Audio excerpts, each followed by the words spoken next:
So today I start the book D.K. Smithsonian. This is the name of company और book का नाम है science a visual encyclopedia. So let's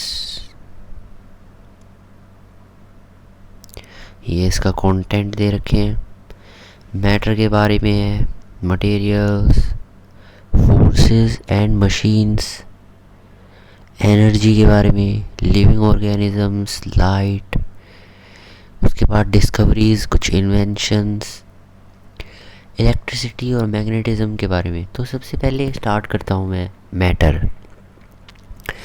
अब all matter is made up of tiny particles called atoms. Scientists have figured out how to break atoms down into even smaller parts, which create beautiful curling patterns as they move through a detector. Particle tracks. तो ये कह रहा है कि जो भी आज हम देख रहे हैं आसपास या इस पूरे वर्ल्ड में, वो सब मैटर है. और साइंटिस्ट ने मैटर से भी छोटी पार्टिकल्स को ढूंढा है. Matter is the stuff of physical universe. Matter हमारे आसपास की हर चीज़, पूरे यूनिवर्स की हर एक चीज़ को मैटर बनाता है. You are made up of matter. तुम मैटर के बने हुए हो. So is this book. The air around us, planet Earth, the sun and distant stars. मतलब आसमान में तारे देखते हैं, सूरज है, हमारी धरती, तुम खुद, मैं, ये जो तुम्हारा डिवाइस है, जो तुम्हारे आसपास घर, हर एक चीज़, गैलेक्सीज, सब मैटर की बनी हुई है. Matter is the stuff of universe, solid, liquid and gases. And matter is not just here on earth. It makes up all the stars, planets, moons and the bits of dust and wisps of gas drifting in space, as well as the earth and everything on it. तो matter ऐसा नहीं है कि सिर्फ अर्थ पे है. Matter इस पूरे यूनिवर्स में है, सॉलिड, लिक्विड और गैस. अब बात करते हैं स्टार डस्ट क्या होता है. Stars are made up of matter. Sometimes at the end of their lives, they explode, leaving behind clouds of dust called nebula. Over billions of years, these nebula come together and form new stars and planets. In fact, our Earth and everything on it is made up of star dust. ये ऐसे कह रहा है कि जो बड़े बड़े stars होते हैं, वो स्टार्स जब उनकी लाइफ ख़त्म होती है तो वो एक्सप्लोड करते हैं. उनके अंदर का जो मटेरियल होता है, उनके अंदर जो भी मैटर प्रेजेंट था, उस मैटर का क्या होता है, हर तरफ फैल जाता है. और उसी मैटर से अगली जो जनरेशन है उसके स्टार्स बनते हैं. मतलब जैसे यहाँ पर कोर में स्टार बन जाएगा, और जो इसके आसपास धूल फैली हुई है, जो इसके अराउंड धूल है, वो इकट्ठा होकर प्लैनेट्स बनाएंगे. और हमारा सोलर सिस्टम भी ऐसे ही बना हुआ है. पहले कोई और सन था, पहले कोई दूसरा सोलर सिस्टम था, वो सन एक्सप्लोड हो गया और फिर बचे हुए से हमारा सन बना और फिर दूसरे प्लैनेट्स बने.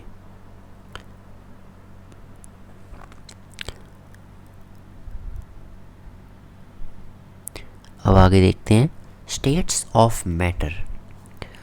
All matter on earth exist in one of three forms. अर्थ पे जितने भी मैटर है उनकी तीन फॉर्म है, सॉलिड, लिक्विड और गैस. कुछ सॉलिड है जो कि हार्ड होता है, टफ होता है, अपनी शेप को मेंटेन रखता है. लिक्विड जो आराम से फ्लो करता है जैसे पानी. But it can not be squeezed smaller और स्ट्रेच्ड बिगर. लेकिन पानी को, किसी भी लिक्विड को आप दबा नहीं सकते, मतलब उसे छोटी वॉल्यूम में कंप्रेस नहीं किया जा सकता और ना ही उसे फुलाया जा सकता है. सम इज़ गैस. गैस आराम से फ्लो करती है, एक्सपैंड हो सकती है, स्क्वीज़ हो सकती है.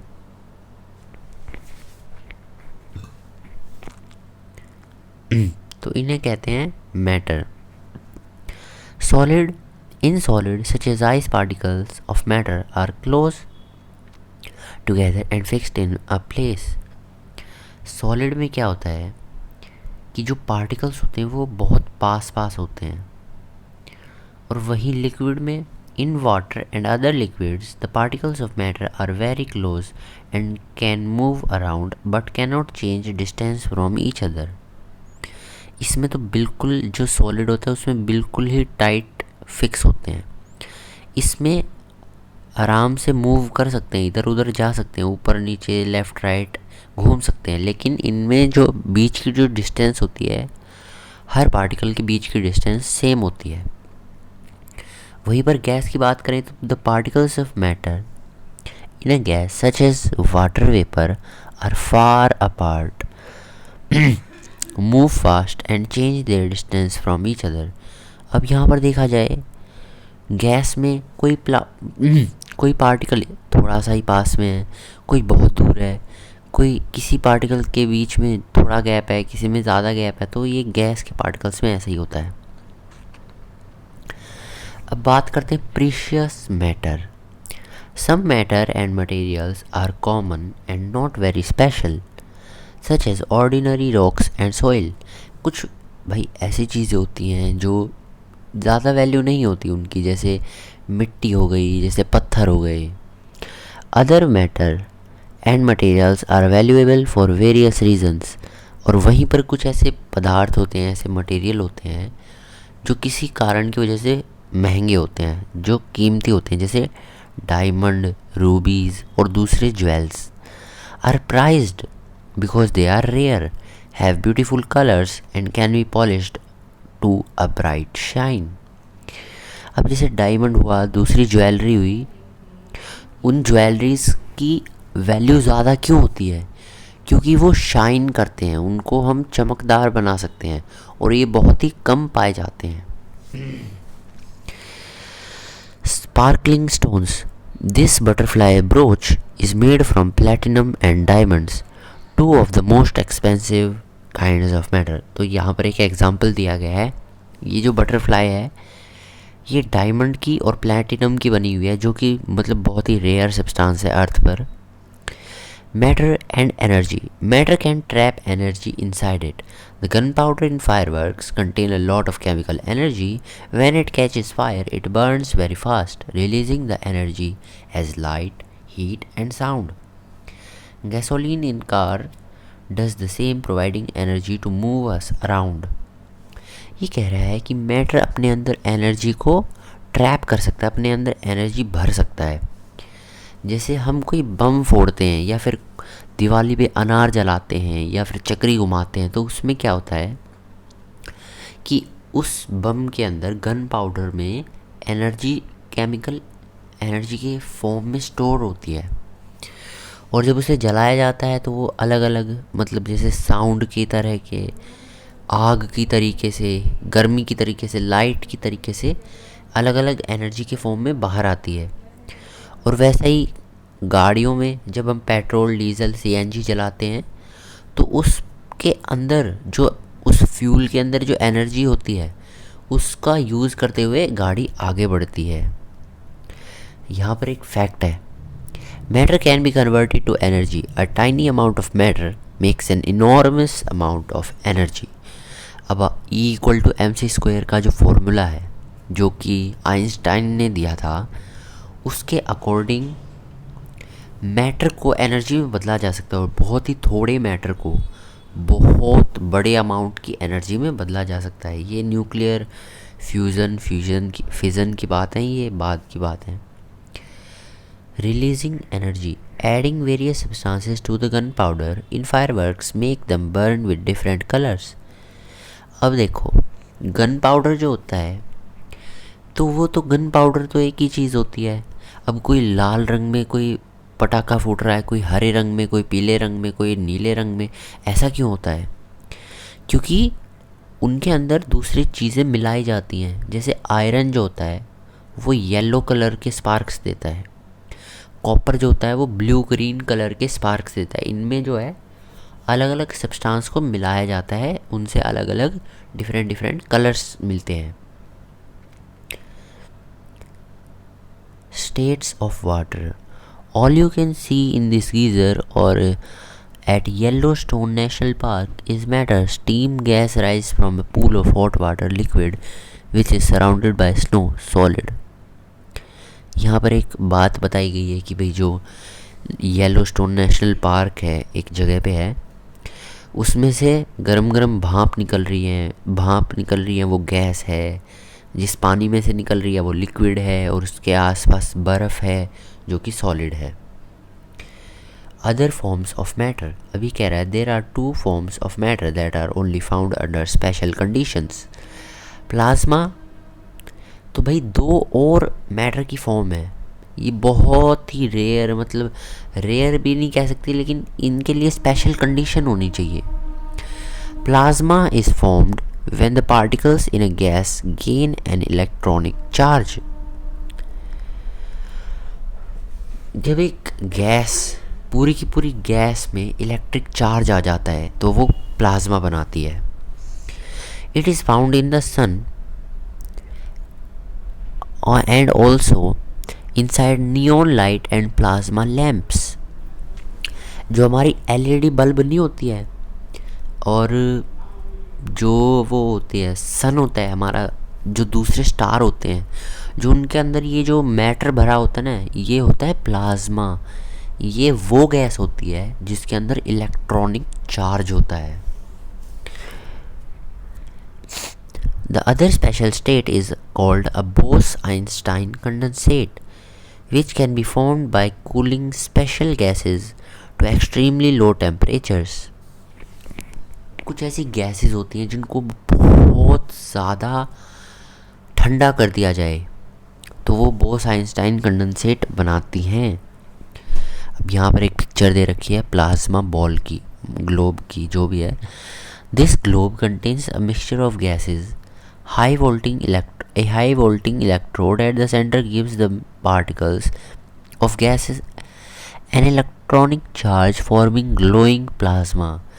तो इसके अंदर बहुत सारी गैसेस हैं और उन गैसेस को क्या कर रहा है, ये जो बीच में रॉड है ये उनको इलेक्ट्रिकली चार्ज कर रही है, तो ये उसे प्लाज्मा बना रही है।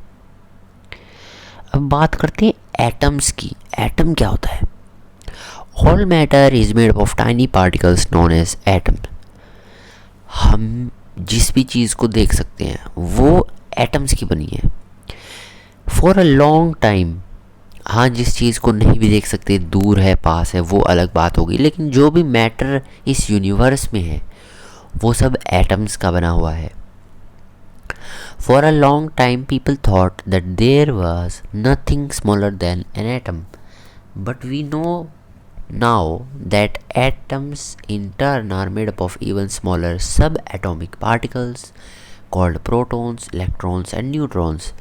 पहले लोगों को ऐसा लगता था कि एटम से छोटा कुछ नहीं होता, लेकिन अब हमें पता है कि एटम और भी छोटे सब एटॉमिक पार्टिकल्स का बना हुआ है, जो हैं प्रोटॉन्स, न्यूट्रॉन्स और electrons. Different types of atoms have different number of subatomic particles inside them. अलग अलग पार्टिकल्स, जो अलग अलग मैटर एटम्स होते हैं, उनमें इन सब एटॉमिक पार्टिकल्स का नंबर जो है अलग अलग है। Hydrogen atom have only 1 proton, gold atom have 197 protons.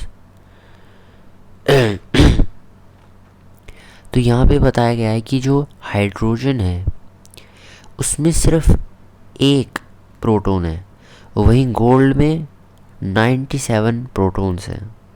इसका नंबर जो है वो चेक करना पड़ेगा, 197 प्रोटॉन नहीं होते हैं। Inside an atom, in the middle of an atom is the nucleus. This contains parts known as protons and neutrons which hardly move from their central position.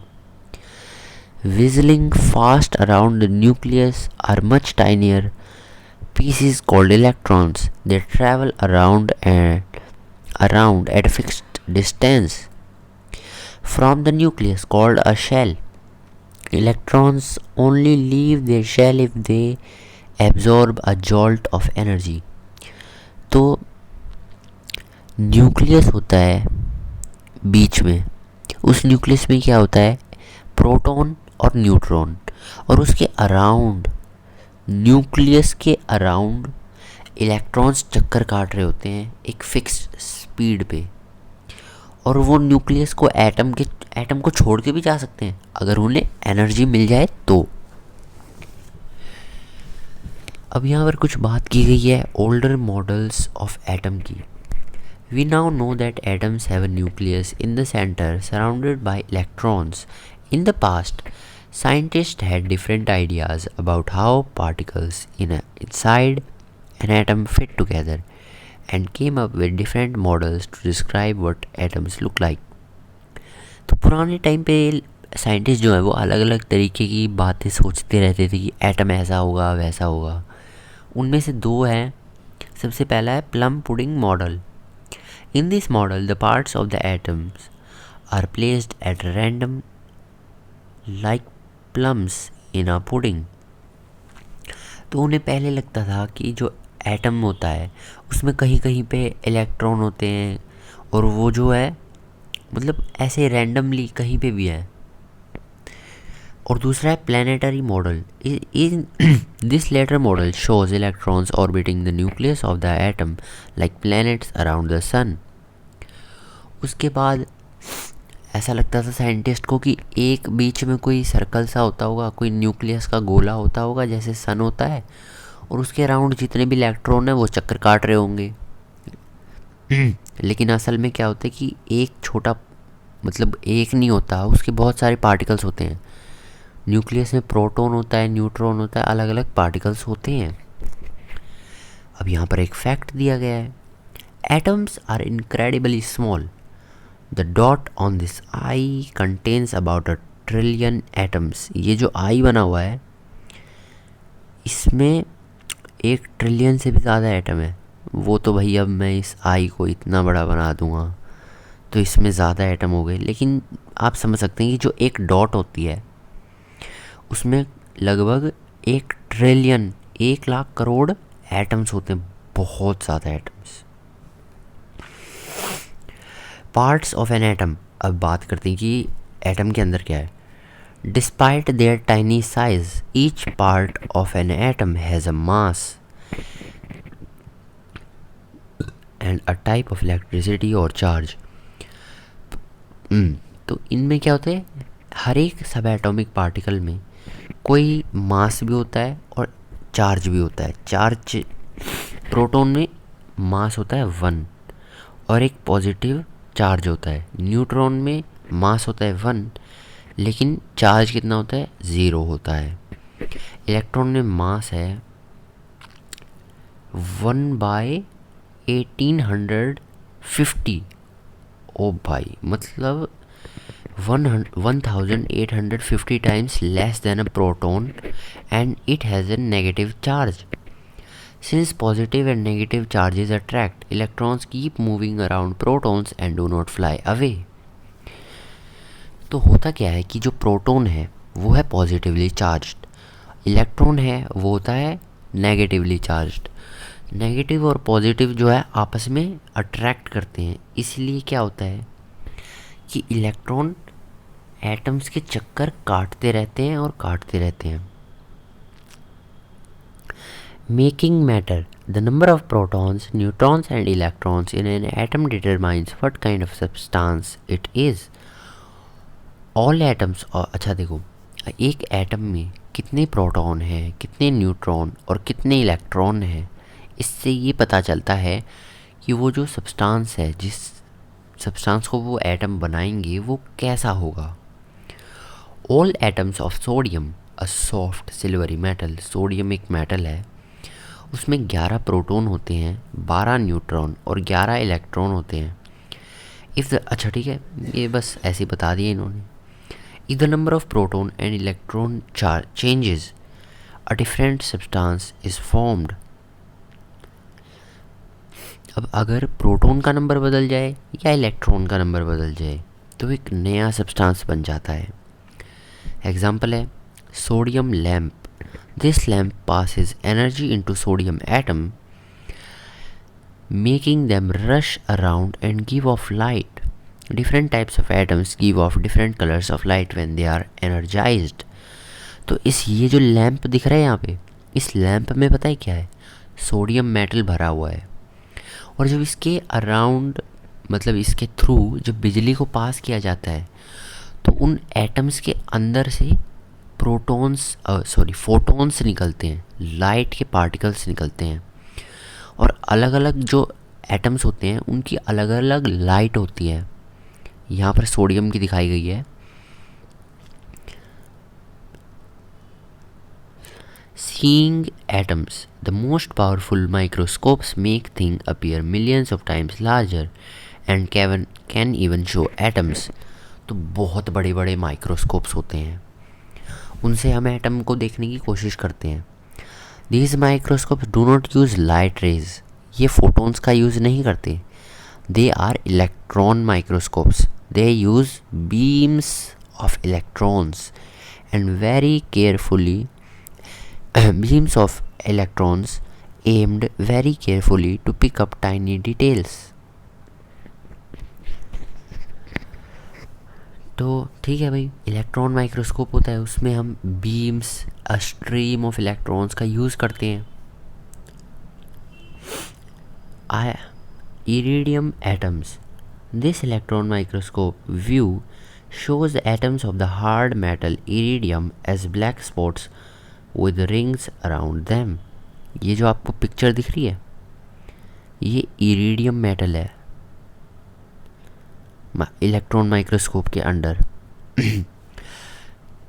अगली वीडियो में हम बात करेंगे मॉलिक्यूल्स की। तो तब तक के लिए बाय। और कैसी लगी वीडियो